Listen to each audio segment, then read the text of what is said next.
fueling your mind when I'm filling your pockets, baby. Two-seat ass, the motor blast off in the rocket, baby. On the incline with a foot to the top, baby. What's going on, everybody? You're tuned in with your host Motions, powered by the MMO MainFrame. Welcome back to the channel. So, look, we have part one of a brand new life, full level guide, level 1 to 32. We're gonna do it for you here. So, this is the created character. This is what you're gonna see when you pull up the game and you click create a new character. This is the melee section. So, this is the fighter. That is the archetype description. So that shows you that archetypes are not the same as the original power. Okay, so it's like a different variation to the class. And here I'm just showing you what each class is going to go through and tell you as the ability, the solo abilities, and not every class in the game has an archetype yet. Um, they might do every class having an archetype. I'm not really sure. But as far as I'm concerned, they don't have that yet. So now we're just going through the melee class. Oh, wait, my bad. I had a little mix up there. And now we're going through the spell class. You can see sorcerer. Sorcerers have a lot of different unique abilities, but they hone into a specific elemental type. The cleric, that is the main healer, and then it has the archetype of dark apostate, which is like a negative version of the healer.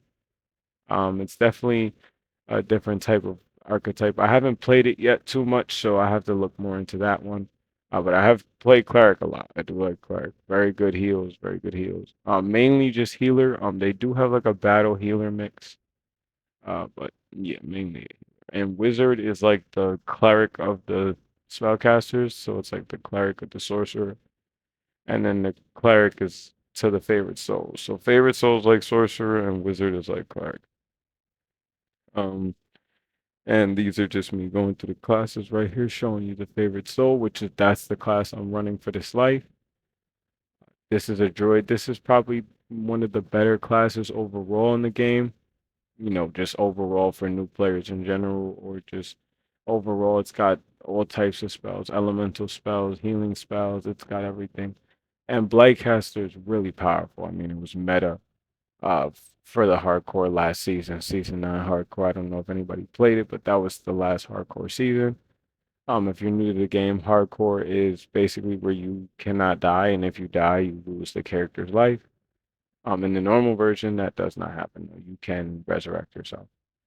And this is the Warlock. This is a really strong class too. Warlock is really good. You choose a specific attunement in terms of like power type. And Acolyte of the Skin is the archetype where you do like a demon transformation, and that's fire. And you have to be fire to do Acolyte. So remember that. That's the Ranger. You got bow, melee, and then the Dark Hunter is really more like a melee trapper. That's the archetype. It's more like a rogue kind of mixture. But the Ranger itself is just really like a melee, two-handed melee, light melee, sneaky with the bow. And then you got the Rogue. The Rogue is just a trapper. That's your disarm traps. That's your sneak attack. That's your run up behind the bad guy, do the damage. But the Rogue is pretty good. It is really difficult for a first life, though. So I don't really recommend anyone for the first time playing to play as a Rogue because that's going to be pretty hard for you to play. So I would definitely look into that a little bit later. Again, this game is based on a reincarnation system. So you take multiple lives. The Bard, that's a really good class. It's a support class. You sing songs to give buffs, and you can heal with it, and you do kind of little effects to the enemies. You kind of weaken them. Some of the effects can make the enemies kind of dazed, so they stand still, depending on your DC count. We'll talk about that later. And then the Storm Singer Bard is kind of like a storm magical bard that kind of does spells and all that kind of thing. Instead of doing more buffs, it does more damage spells. The Artificer. So the Artificer is a really good class.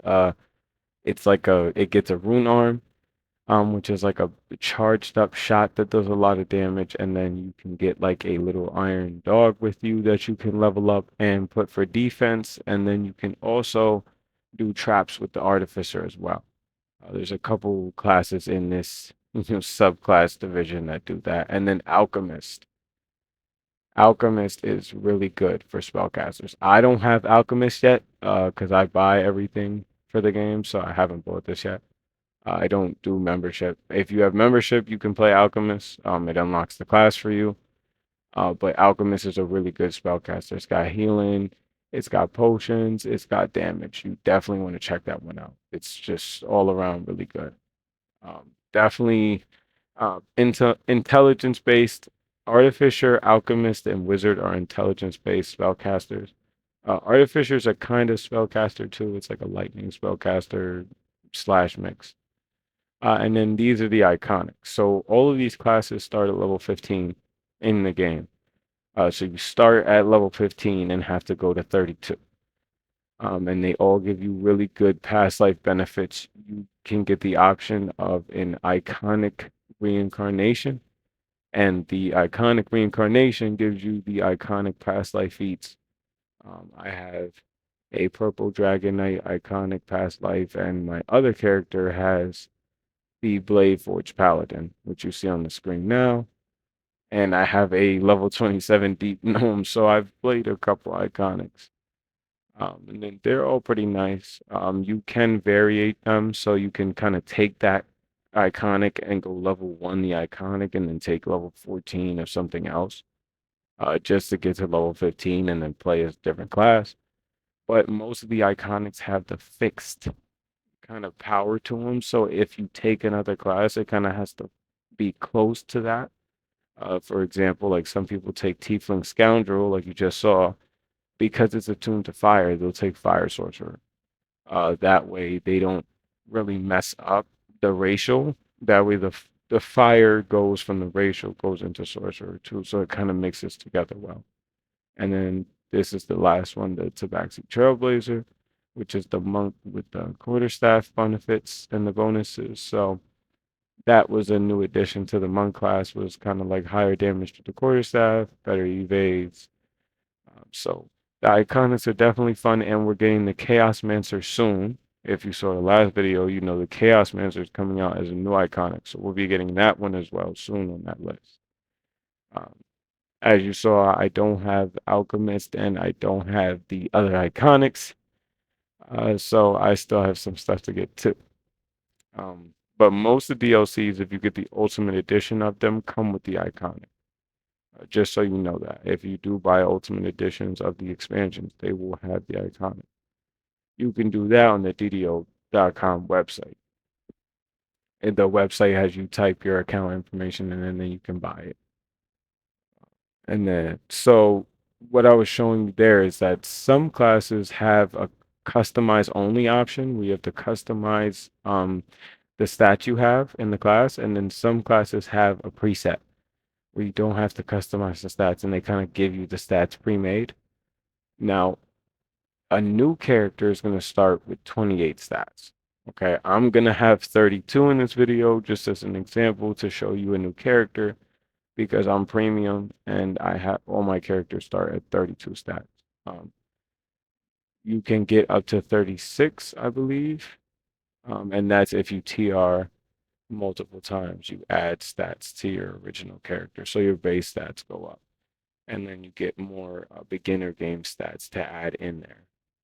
And then these are all the races. So the last race was an Asimar, which is the class I will be playing for a spellcaster, which is the favorite soul, because they do a lot of positive amplification and they have a lot of positive benefits for any positive spellcasting. The Dragonborn is mainly, even though he looks big, he's mainly for spellcasting, like sorcerer, wizard. They focus on breath weapon feats, so they have like a breathable fire move. Now the Drow elves, they kind of do anything. They go ranger, they go spellcaster. They're kind of an all around. The Drow.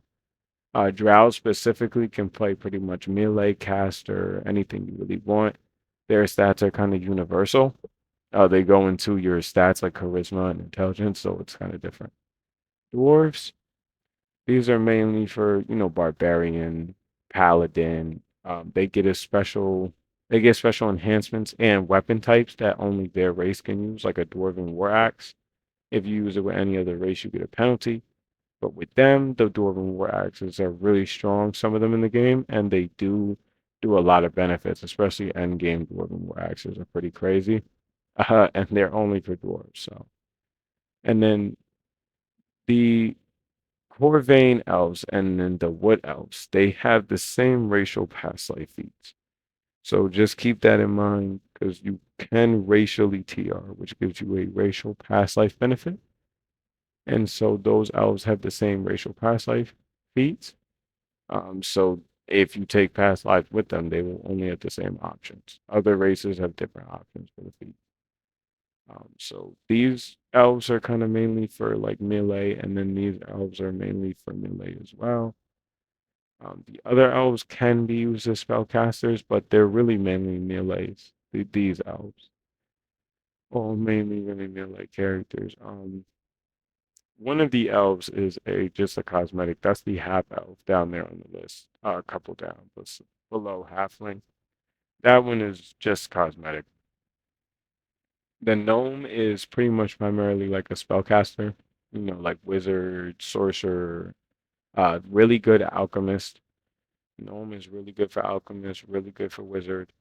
A gnome is really primarily wizard and alchemist, intelligence-based powers. They focus on intelligence in the racial, so you want to go intelligence-based spellcasting.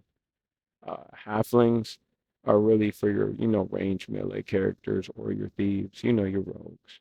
These smaller, they go for dexterity as the primary racial benefit. And this is the half elf I was talking about before. It doesn't really have a benefit. It's more of a social skill character. So you take it and it keeps the social skills you have or ups the social skills like taggle, interrogate, intimidate.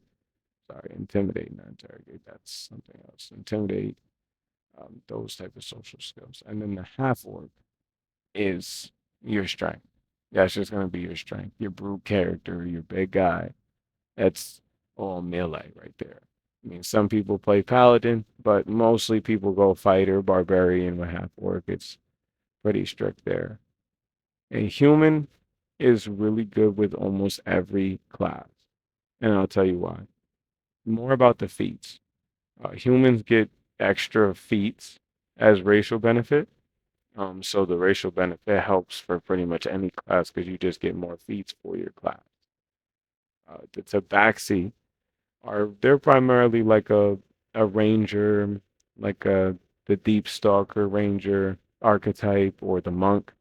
They're really dexterity based, racial, all about speed, all about dodge cap, all about hit and damage. That's what you want to keep the vaccine on. That's really where they go. They go good, especially doing a monk with dexterity to hit and damage. Yeah. Yes, definitely. They get a lot of benefits towards dexterity. So that's where you want to go with Tabaxi. And I think they look the coolest. For Monk, Ranger, kind of that thing. The Tiefling is more for like specific spellcaster or specific damage. So I'll get into that. Like Fire, they do spellcasting for ice too. But primarily they're for fire spells. So if you go Acolyte, if you go like the Scoundrel Tiefel, if you go Fire Sorcerer, that kind of thing. Um, that's the Shifter, so the Shifter is for anything melee as well. So that's going to be kind of like a monk barbarian fighter style kind of thing. And then the Warforged, they have unique racial feats. So they're immune to poison. They take repair amplification as their healing instead of like normal healing like humans or any flesh blood race. They can be repaired and they can use repair spells from the spellcaster trees like sorcerer or wizard to get repair spells. Now keep in mind, sorcerer is a funny thing because when you get to level 20, you take a feat that makes you heal like a human, even as a warforged. So your repair spells become ineffective after level 20 playing as a sorcerer. Now wizard doesn't have the same thing as a tree. So you should be fine if you play as a wizard. Most people use it for actually the artificer. They do Warforged Artificer because you get the repair and the dog, and then you get the lightning spells with the rune arm. So it really Warforged has been primarily used for the Artificer class. Now this is the 32 point build I was referring to. Now you as a new character will get 28. And I'm using the cursor to help you read through all of the different benefits. Strength, dexterity, constitution, intelligence, wisdom, and charisma. Okay, now constitution is going to be a really big stat. That's your health and your saves. Dexterity, like I said before, is for certain classes like monk, ranger, your range melee and your dodge cap. And strength is for your damage on your weapons. So the strength is based on what your weapon damage is going to be. Intelligence is about spell casting for artificers, wizards, and alchemists. Wisdom is for spellcasting with other powers or other classes, sorry. And charisma is the same. So charisma is favorite soul, sorcerer, a little bit of cleric if you want to run a charisma cleric. But cleric is primarily wisdom. There are others as well. So I'm going favorite soul. So I put some points into charisma. I put some points into constitution, obviously, because I need some health. I put some points into dex just for the tumble.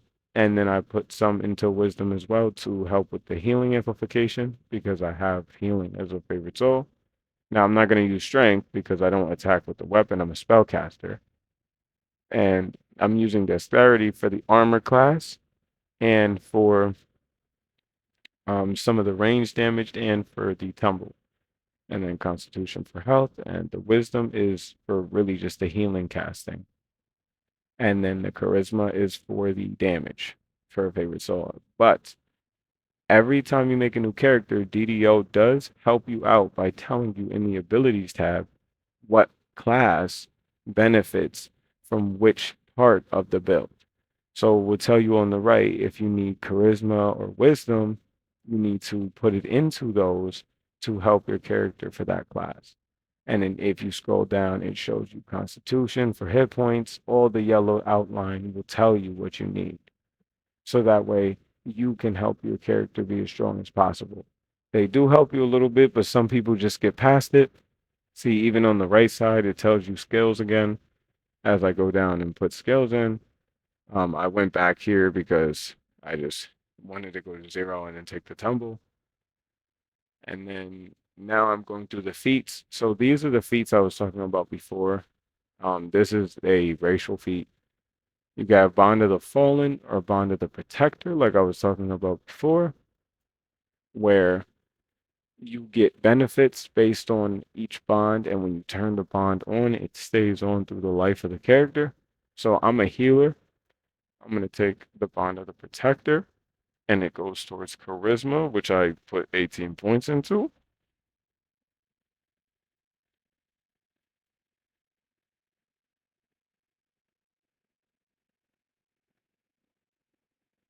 And then these are just the religious feats that come with the class, specifically favorite souls. So you get to choose like a favorite weapon. That doesn't really matter to me specifically because I'm a caster, not the melee version. And then these are meta magic feats. So any spellcaster needs to know these. Quicken spell makes you shoot out a spell faster when you cast it. And maximize spell helps you do the most damage when you cast a spell. Um, the meta magics have a lot of other feats, so you can look through them and read them, and it would definitely help you learn a lot about the meta magics. Definitely as a spellcaster, if that's what you want to play, you need those. So always keep in mind you want to look through the meta magic feats that help you benefit the most.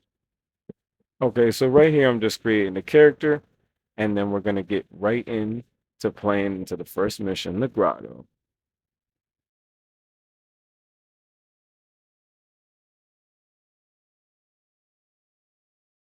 All right, we are back for the Grotto. So when you make your character, you're gonna start off right here on the beach, right in front of Cheats. And I am just setting up my HUD, so I just click the tab bar down there to make another bar. You could do that. And then I'm also moving my chat box. And expanding my chat box out. Now, really quickly, let's just go to options. So I want you to scroll down this bar, and at the very bottom down there, there's going to say experimental tumble controls. But I'm just taking you through the whole list right now so you can look through. But at the very bottom, it's going to say experimental tumble controls.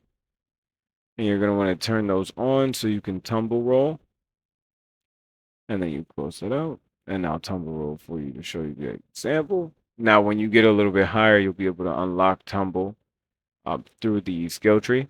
And then you can actually do the tumble animation. But because you're on the grotto, you don't have that. So let's just run through here. Follow Jeets. Now you can use WASD to walk around. And you can use the right click to use the scroll wheel like I am, or you can click T to turn the camera only.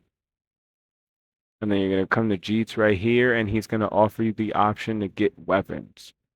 So you're going to want to pick a weapon based on the class's proficiency.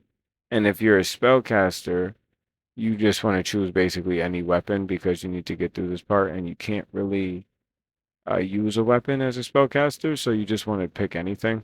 So I'm not proficient with it, but I'm just going to pick it, and then I'm going to swing it a little bit to get through to the next part.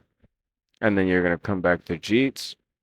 Now you can pick this money up when you hit these boxes. I would do that because when you get outside into the game, you want to buy a hireling, and you can either sell the stuff that you get to get a hireling, or you can buy a hireling getting, money out of the boxes or money drops from enemies that you kill in this mission as well. So after you talk to Jeets, you want to come and follow this guy to the grotto entrance. And you're going to go through, and when you start off the game, you're not going to see many new players. And I'll tell you why. You're going to be in Snowy Side Korthos. Okay, it's a part of the quest chain. But don't worry. At the end of this video, if you stay tuned, I'm going to show you how to go to Sunnyside Korthos, where even the low-level TR players play. So if you need help, they'll be there to help you and run missions with you. And they can also just do missions on Elite right away to start stacking up your Elite bonus. That is casual. And we are now into the grotto.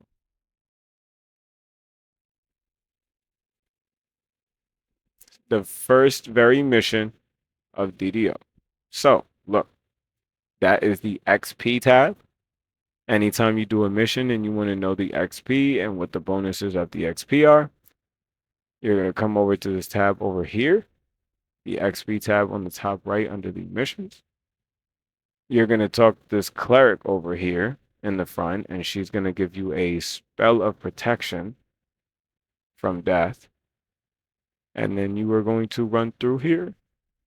And as long as you're in this mission, the spell of protection from death will help you raise from the dead. Okay, so you want to come through this door here, and you will see a ladder on your left. And don't worry, DDO has prompts that come up on the side, and they will tell you what's going on. So it tells you W to go up the ladder, then it says spacebar to jump down. So it kind of helps you learn the game as you do the first part. They are a little annoying, but they do help if you don't have any knowledge. Now, I put maximize on so I could do a little bit more damage with the spells, but that first spell didn't do too good. Okay.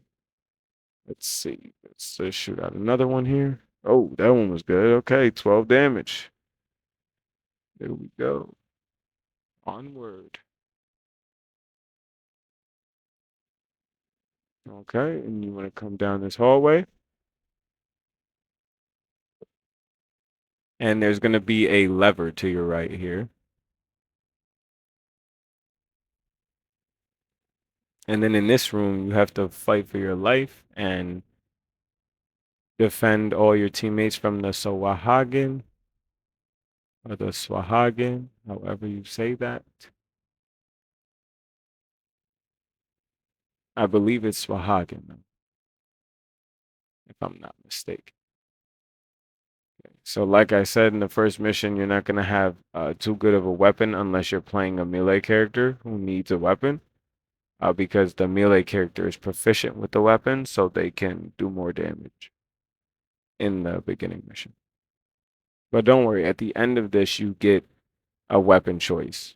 At the end of the grotto, they give you a weapon for all characters to start in Korthos, which is the next area. Stay tuned for that. Okay, so we're still doing the swagging. And when you finish here, you have to go down into that middle there and get the key. Now, in the beginning of the game, when it first came out, that swim down there was really long and far. But they have changed it, so I will show you the updated version. I think it's way better for new players. Way better. They used to have spikes down there and everything. It used to be very difficult, actually. And he's going to open up the gate for you, and then you'll be able to jump down there in a minute.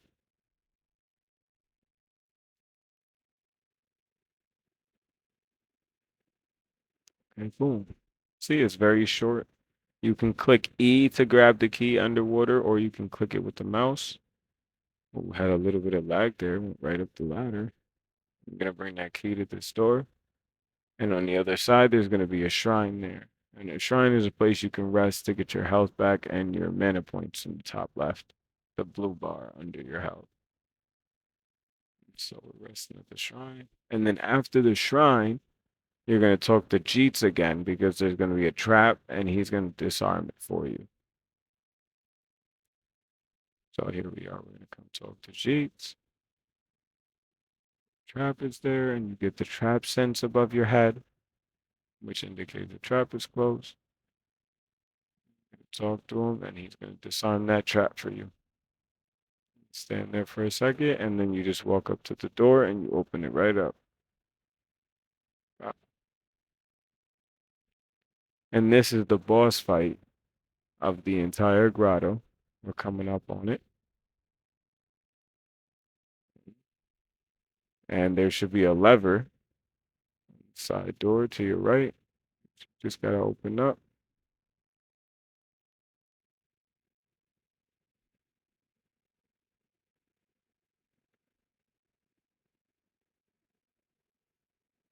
Now, if you took Quicken instead of Maximize, the spell will be a lot quicker casted, but it will do less damage. So if you take Maximize, you do the most amount of damage at a low level spell casting. It does take a lot of mana points, though. Keep that in mind. So I turned off Maximize so I could heal myself. Now, every class has different powers and different spell-like abilities and different spells that you can use. Not all of them can heal. Certain ones can, certain ones can't. That you will learn as you play each class and go through the game. So when you come up to a secret door, you're going to get the door icon above your head, and you want to use that search icon I just hovered over, the hourglass. And you are now done with the grotto. Welcome, adventurer, to DDL. I'll see you in Korthos. And so now you get to choose your weapon from completing the grotto. Now I'm going to choose the sickle just because there's no yellow exclamation. The yellow exclamation means that you cannot use it. You're not proficient with it. And so I chose the wand that they give you for the spellcaster. Now, if you play cleric or any other spellcaster, then you will have the wand. The sickle is my favorite weapon that I chose in the beginning during the character creation. That is why it is unlockable for me. And I just took a rank up. So in the bottom right, you see the little blue bubble. And now we are entering Korthos village. So we could do the first part of Korthos. So like I mentioned before, you will be in snowy Korthos when you come out of the grotto if you are a brand new character. That is the Borderlands. And that is Randall who tells you how to bind your character. So I put my wand on. I put the armor piece on I have from completing the grotto.